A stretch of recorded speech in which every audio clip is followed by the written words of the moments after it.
Oke, buat dokter sama tim kuasa hukum mungkin seperti apa sih tadi persidangan tadi tampak sepertinya tuh sedikit membara ya. Persidangan sendiri gimana dok? Iya.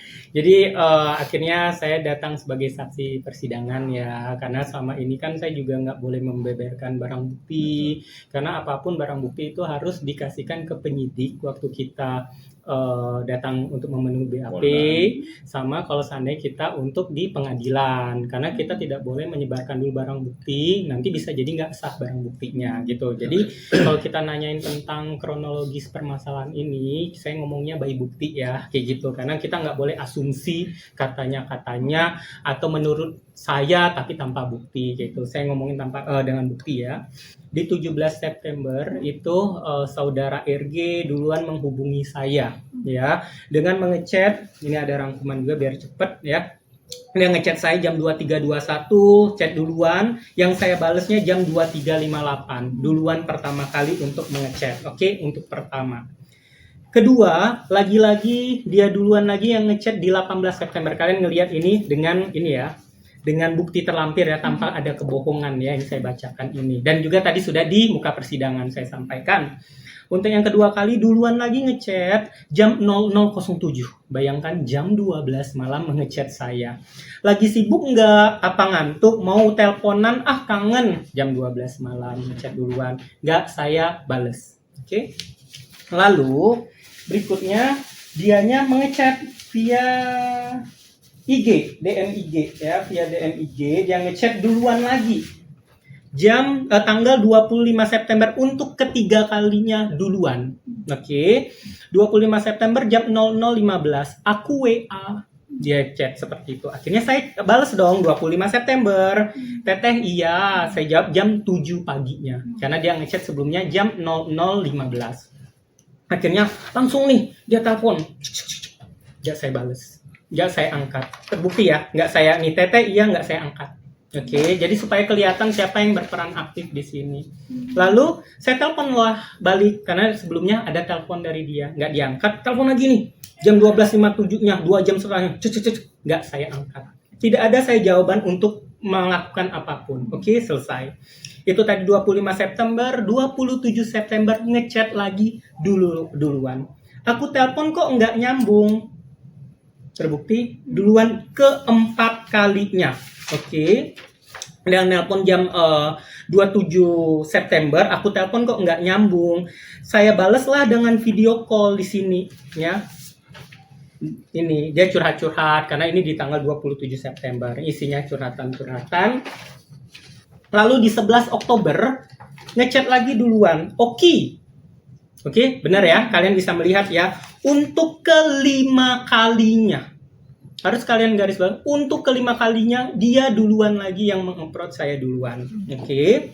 Tapi apa? Tidak saya balas. Oke. Di tanggal 27 Oktober, siapa yang duluan lagi? Dia lagi. Tapi ada saya angkat? Tidak. Bukti ya, ada bukti ya. Oke, nggak bisa dihubungin teleponnya, lagi apa? Dia bilang seperti itu.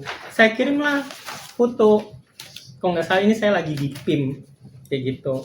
Terus dia jawab, oh ini di PIM. Kamu yang harus telepon. Oke, akhirnya terjadilah video call.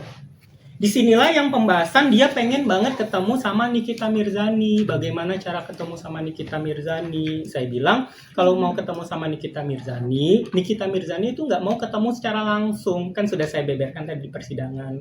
Dia sudah trauma ketemu secara langsung, tapi akhirnya cuma konten-konten aja, nggak menghasilkan pekerjaan untuk dia. Jadi kalau seandainya sudah pasti ngomongin pekerjaan kayak gitu, baru ketemu sama dia.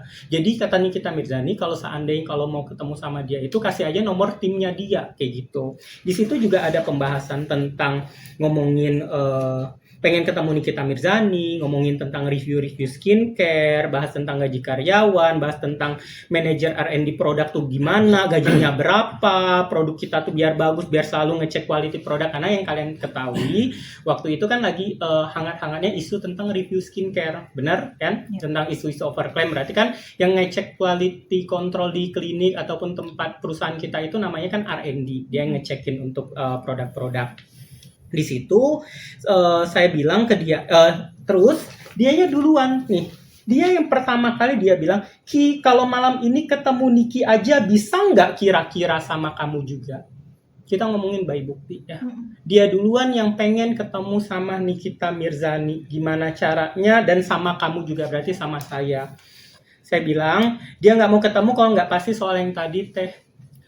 Mira Hayati mengubah pola pikir Nikita Mirzani, maksudnya karena sebelumnya pernah juga ada udah konten-konten bully rumah kayak gitu, akhirnya nggak jadi kayak gitu. Jadi Nikita Mirzani udah nggak mau lagi, ataupun dengan ada seseorang juga sudah konten-konten kayak itu nggak jadi brand ambassador, sudah diumumin brand ambassador tapi nggak jadi kayak itu. Jadi Nikita Mirzani udah pasti dulu lah kayak gitu, udah deal-dealannya gimana.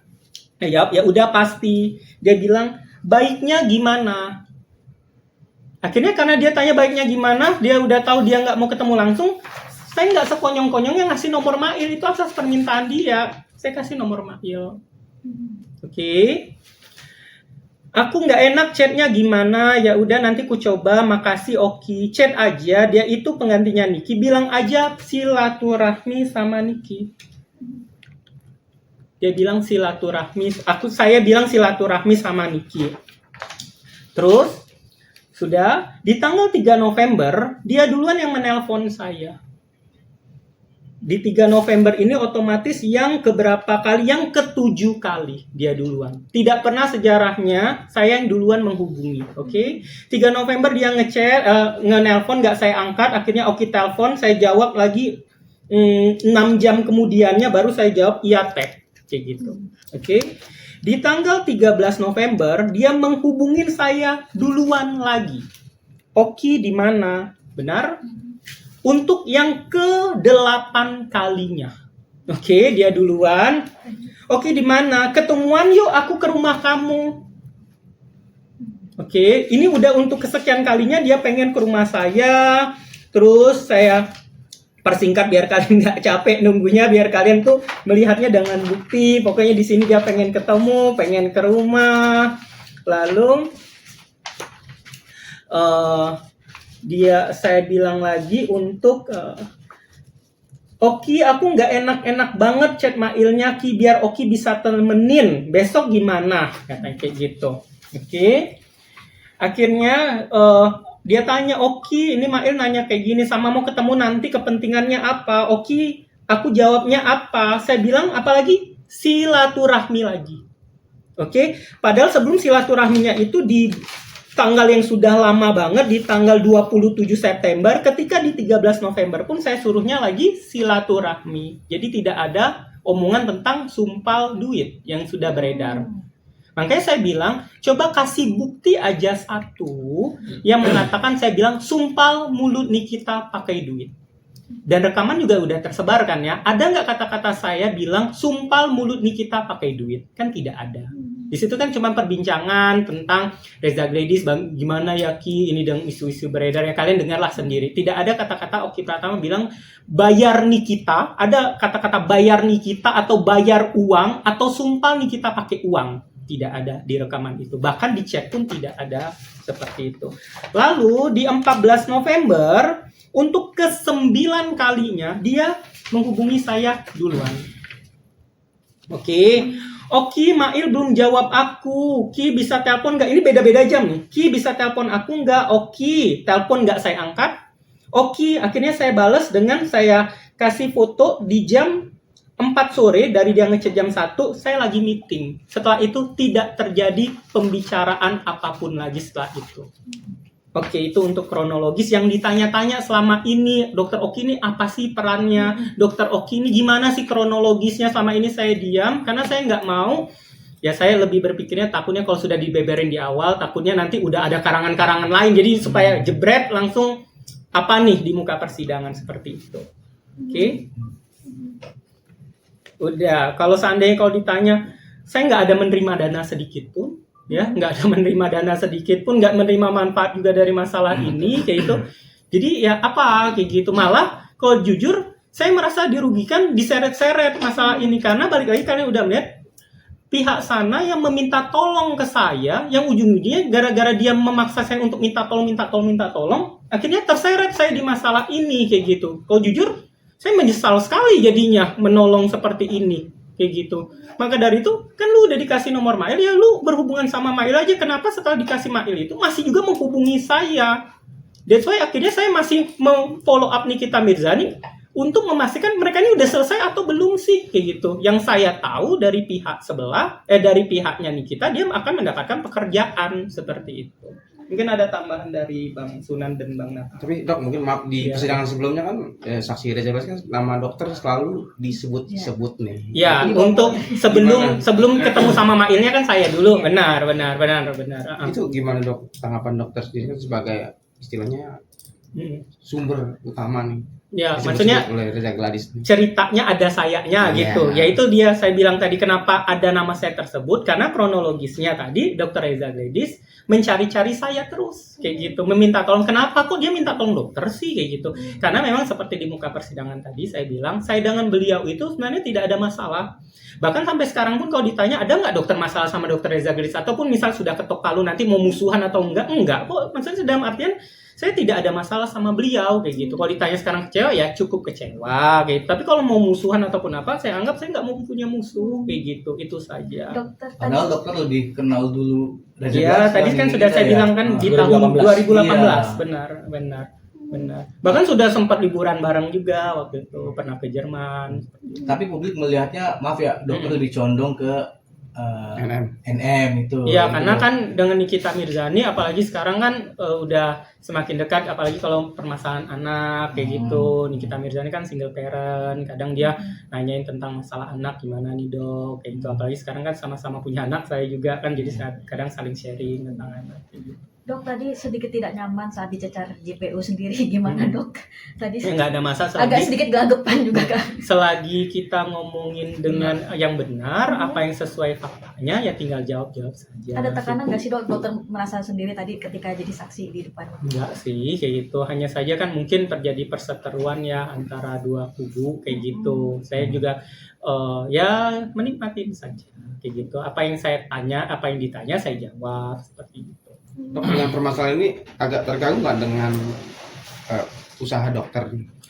Ya cukup, saya ngerasa kayak ya diseret-seretnya saya nggak suka aja, karena ada framing-framing yang kadang dikatakan Bang Naha sama Bang Sunan, saya selalu di framing sindikat. Kan sindikat tuh framingnya jelek banget ya. Gitu. Apalagi kan kalian tahu lah, dengan maaf sekali bukan saya mau sombong, dengan uang segitu kenapa sih gitu. Saya kan juga punya pekerjaan yang jelas ya, brand saya juga jelas kayak gitu. Jadi ngapain gitu. Makanya tadi di muka persidangan saya pertegas, yang mulia Pak Jaksa, saya tidak menerima dana apapun dari permasalahan ini dan manfaat apapun dari masalah ini, seperti itu. Dok terkait duit 350 juta itu seperti apa sih dok? Apakah memang Ya, kalau yang 350 juta itu dengan sadar dirinya sendiri, kan ada chatnya Sela Sokia ya ke Ami Nikita Mirzani bahwa dia sendiri yang mau menggantikan uangnya Nikita Mirzani, dikarenakan itu uangnya Nikita Mirzani, karena dia mungkin ngerasa itu uang untuk anak-anaknya, maksudnya anaknya Nikita Mirzani, dia nggak mau Nikita Mirzani terbebani, karena itu waktu lagi ngebahas tentang masalahnya Kak Shell ya, waktu itu tentang umrohnya. Ya kalian tahu ya yang berita viral itu, menurut pengakuan Nikita Mirzani mengeluarkan uang itu untuk bayar lawyer untuk masalah itu, terus juga ada masalah demo, terus juga ada masalah untuk media lain-lain kayak untuk mengangkat kalau seandainya ini terjadi dugaan penistaan agama kayak gitu. Nah, ketika saya bercerita itu, saya nggak ada sama sekali minta uang ke Kak Shell ataupun, dan itu pun juga diakuin juga di chat juga dia mengganti sendiri kayak gitu. Inisiatif dari kan ada kan SS? bukti chatnya kan terlampir kayak gitu. Kalau Ada. Jadi apa yang kita sampaikan tuh ada Tapi kan, faktanya. tapi aku belum ditanya bang ke JPU, nanti nggak berlaku Ya. buktinya. Kayak gitu. Lalu dok yang 5M itu sendiri Ya, gimana nih dok? iya. Ada 350, 5M itu sendiri. Oh, yang masih yang Kak Shell. Mm-mm. Itu Nikita Mirzani minta pembayaran brand ambassador dia karena sudah diumumkan untuk dia sebagai brand ambassador karena dia kecewa kayak gitu. Dia belum dibayar brand ambassadornya kayak gitu. Tapi ya Kak Shell belum mampu untuk pembayaran itu dan juga tidak ada pentransferan untuk di 5M itu. Berarti memang tidak. Tidak ada Tidak di TF ya? tidak ada pergeseran uang di Tidak ada situ. pergeseran Benar. uang. Gitu. Kalau ada pergeseran uang mungkin ada lagi dugaan pemerasan kan. Nah, berarti aman ya dok untuk uang 5M tidak Tidak. dipindahkan. Tidak. 350 itu memang inisiatif Benar. dari SS sendiri Benar. untuk Oki. Benar. Ada lagi pertanyaan atau Bang mau Sunan tambahkan atau lagi? Bang Naat mungkin Sebagai lawyer setelah tadi, sidang mungkin selesai ya, ada pengen bisa nggak sih untuk Dokter Oki melaporkan Dokter S karena kan namanya sudah disebut-sebut ini di dalam Ya. persidangan. Pertanyaan ini pertama-tama bahwa dari awal perkara Dokter Oki ketika menunjuk kami sebagai kuasa hukum, sepastinya kami sudah melakukan konsultasi, pemeriksaan berkas dan lain sebagainya. Memang Dokter Oki tidak ada dalam keterlibatan urusan pidana dengan perkara ini. Yang kedua, bahwa Dokter Oki hanya sebatas memfasilitasi teman antara yang namanya RG sama NM. Atas permintaan Atas Reza permintaan Gledis. RG. Ya. Nah, pertanyaan saya, yang aktif tadi disampaikan berkali-kali, berulang kali dan berkali-kali.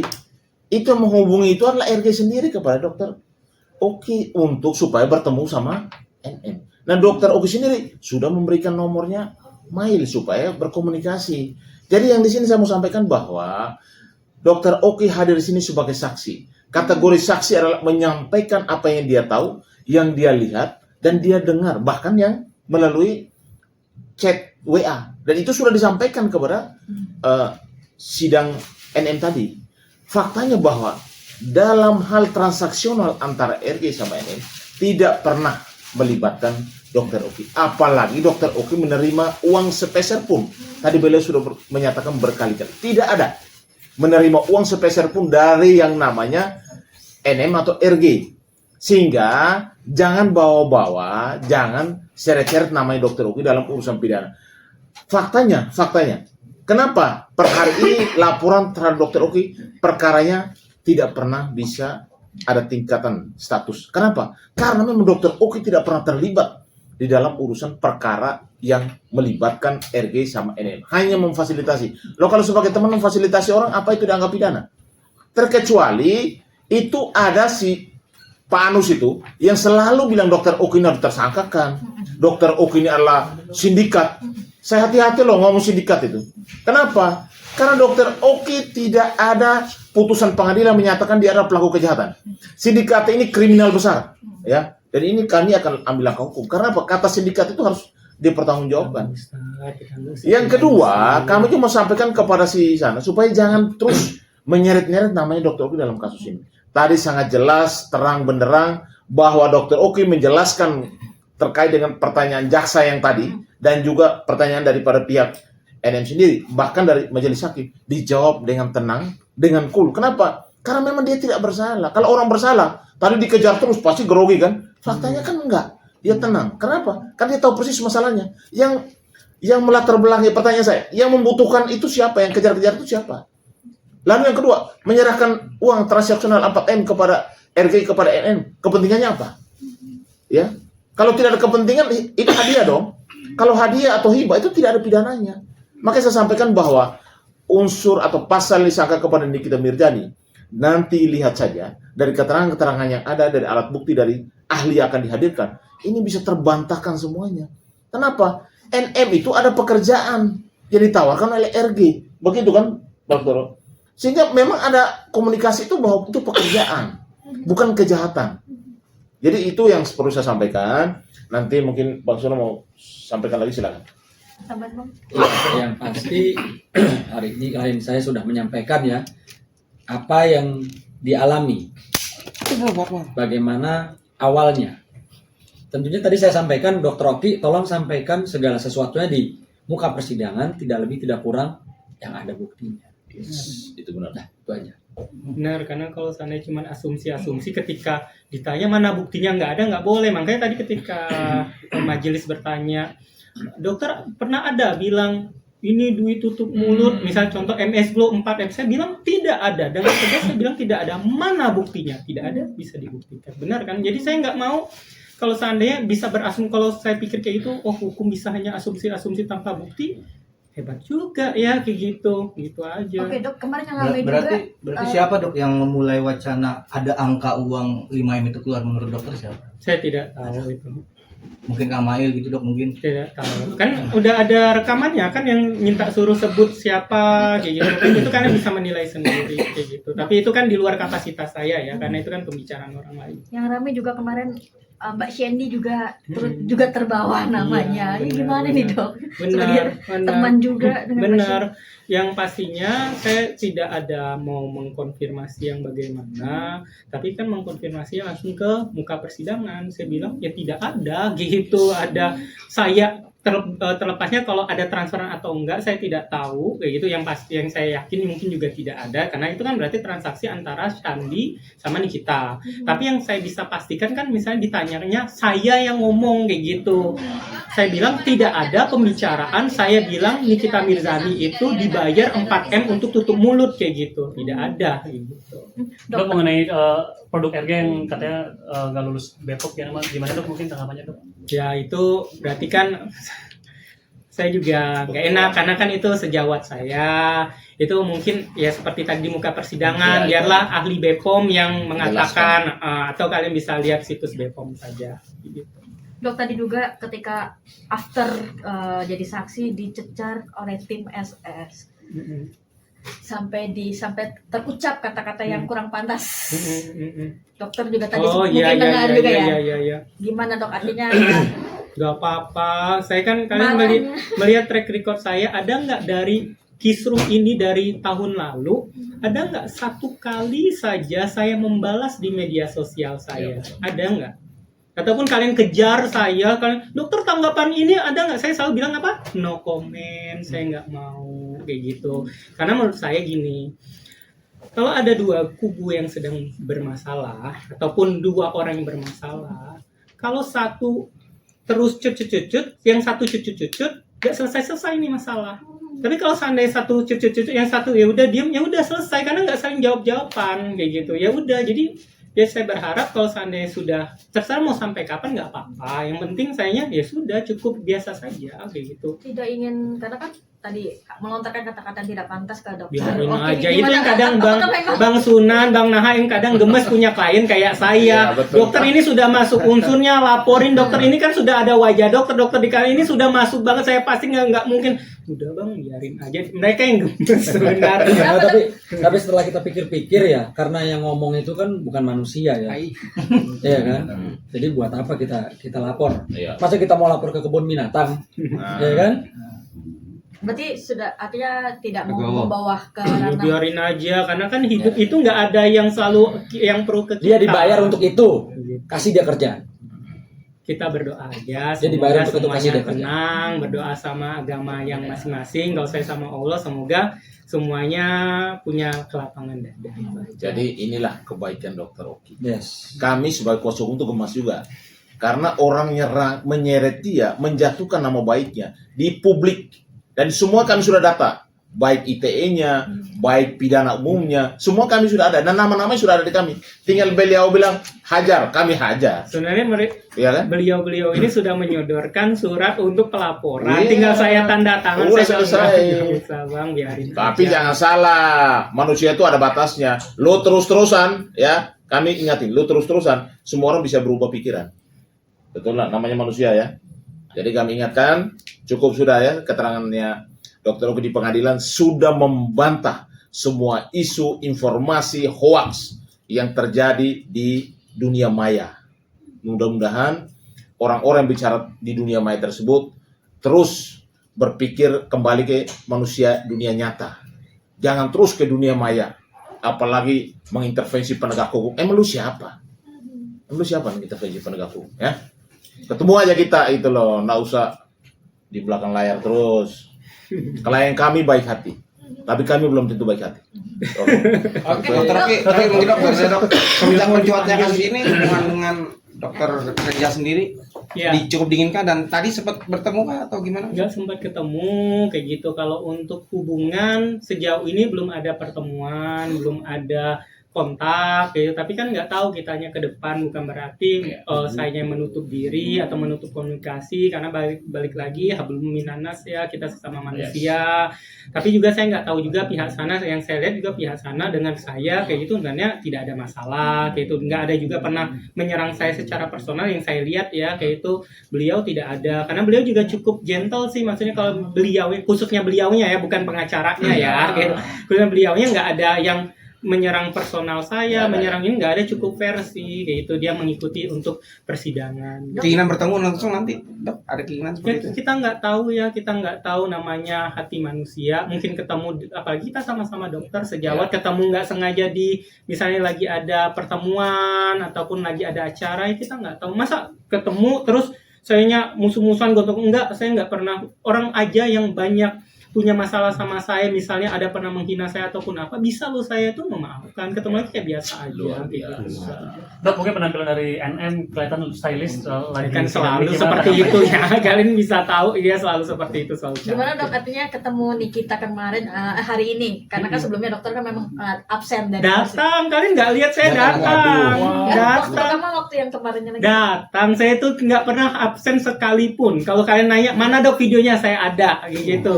Yang kemarin kenapa saya nggak datang? Ya. Karena saya sebagai saksi untuk di persidangan. Kalau sebagai saksi di persidangan, untuk misalnya contoh hari ini, saya itu tidak boleh mendengar kesaksian orang lain. Jadi saya tidak boleh masuk di dalam ruangan persidangan. Jadi saya cuma boleh, saya datang waktu itu nyamperin Niki ke belakang. Ada kok videonya. Gitu. Setelah itu saya pulang karena saya tidak boleh mendengar kesaksian orang lain. Makanya kalau kalian wartawan pasti sebelum persidangan ditanya, ada nggak saksi yang di sini? Kalau ada saksi boleh keluar dulu kayak gitu. Seperti itu. Ngomongin apa dok pas nyamperin Niki?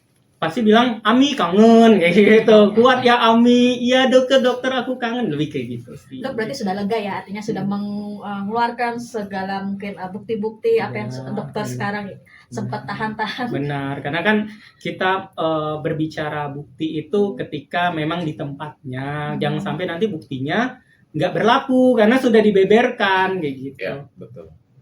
Cukup ya? Oke, cukup. Terima kasih ya banyak. rekan-rekan wartawan ya, terima kasih supportnya selama ini. Hai, terima kasih sudah menonton. Jangan lupa subscribe, like, comment, and share.